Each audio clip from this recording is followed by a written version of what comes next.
Hello guys, welcome back to my channel. তোমাদের সঙ্গে চলে এসেছি একটা ছোটো মিনি ব্লগ নিয়ে। তো আজ হচ্ছে কোথায় যাচ্ছি দেখো তোমরা। আমি এখন ট্রেন ধরবো। তার আগে বলি কোথায় যাচ্ছি। যাচ্ছি মেয়ের একটা উদ্দেশ্যে। তো আমার মেয়ে আগে চলে গেছে, তো তারপরে আমার বান্ধবী আর আমি যাচ্ছি। একটু চলে এসেছি, তার আমি আগে এসেছি, এসে টিকিট কেটে স্টেশনে চলে এসেছি। এসে দেখছি ও এখনও আসেনি, তো যথারীতি এসে গেছে। তারপরে এসে দেখছি আমাদের ট্রেনও চলে এসেছে। 2 মিনিট দাঁড়াতে হয়েছে, বেশিক্ষণ দাঁড়াতে হবে। এতে আমরা হেসে ঘুরিয়ে যাচ্ছি যে আমাদের এত তাড়াতাড়ি ট্রেন চলে এলো। তারপরে ট্রেন উঠে দেখি ভিড়। বিকেল 5টার সময় আমরা বেরিয়েছি, তাতেই এত ভিড় দেখো, কি বলবো। এরকম ভিড় হয় এই টাইমে আমি জানি না, ভাবতেই পারিনি।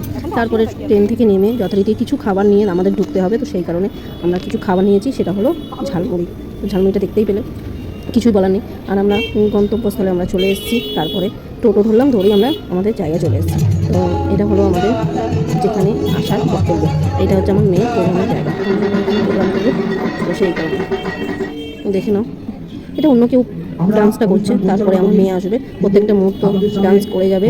তো তারপরে আরও একটা কথা, যে আমার মেয়ে এই ডান্স করে একটা মেডেল পেয়েছে, দেখতেই পাচ্ছ।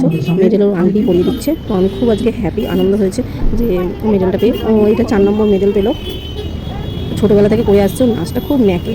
তো তারপরে আমাদের সব নাচ টাচ প্রোগ্রাম শেষ হয়ে গিয়ে আমরা বেরিয়ে গেলাম, বাড়ির দিকে রওনা দিলাম। তো প্রচণ্ড ভিড়, পুজোর সামনে, তো সেই জন্য দেখতেই পাচ্ছ হাসাহাসি করা হচ্ছে। কী করবো, আমরা একটা গাড়ি পাচ্ছিলাম না, এত ভিড় ছিল। তারপরে আমাদের খুব খিদে পেয়েছে, এত খিদে পেয়েছে কী করবো, এগ রোল কিনেছি। এগ রোল যে যার মতন খেলাম, খেয়ে দিয়ে আমরা এবার ট্রেনে করে বাড়ি চলে যাচ্ছি। তো গাইজ, ভিডিওটা আমি এখানেই শেষ করলাম। টাটা।